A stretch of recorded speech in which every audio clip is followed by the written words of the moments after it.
Plan d'urgence pour l'AFPA, qui est-ce qui le présente? C'est moi. Pardon. Oui, vous avez la parole. Merci, monsieur le vice-président.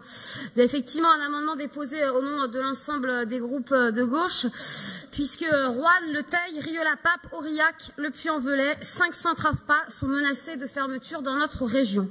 Combien devront encore être sacrifiés sur l'autel de la rentabilité?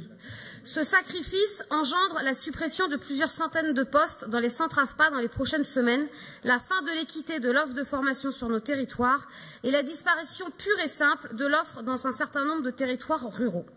À l'heure où notre région compte 700 000 demandeurs d'emploi, où les jeunes Auvergnats et Rhône-Alpins aspirent à se former et à travailler dans notre région, à l'heure où les entreprises peinent à recruter, la mise à mort des centres AFPA qui forment à des métiers qualifiants répondant aux besoins en emploi est totalement incohérente et inacceptable. Ce n'est pas faute de vous avoir alerté sur l'extrême urgence de la situation des centres AFPA. Lors de chaque débat budgétaire, nous sommes intervenus pour relayer ces préoccupations. Comme vous l'avez systématiquement fait depuis maintenant 3 ans, vous avez ignoré et balayé d'un revers de main ces propositions.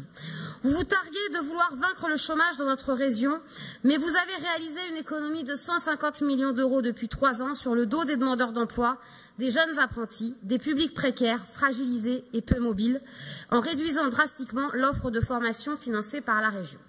La méthode est bien rodée.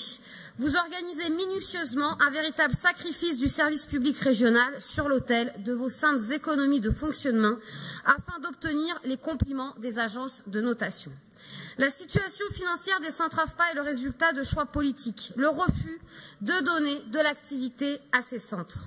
Alors, votre majorité se targue de défendre les territoires ruraux. Mais ce sont justement dans ceux-ci que les fermetures sont annoncées.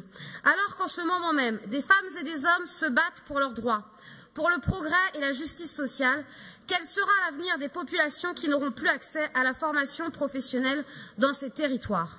Pour faire société, il faut œuvrer à l'égalité sociale et territoriale. Considérée comme un coût, l'AFPA est pourtant un outil de proximité performant de lutte contre le chômage.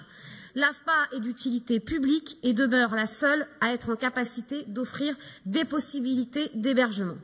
Alors pour toutes les femmes et les hommes qui souhaitent se former, pour toutes les femmes et les hommes qui souhaitent travailler dans notre région demain, il faut en finir avec ce massacre. Oui, nous exigeons un plan d'urgence pour l'AFPA qui œuvre depuis tant d'années sur tous nos territoires. Nous demandons donc solennellement aujourd'hui un soutien financier de notre région aux centres AFPA menacés. Merci Madame Kickerman. Madame Burg.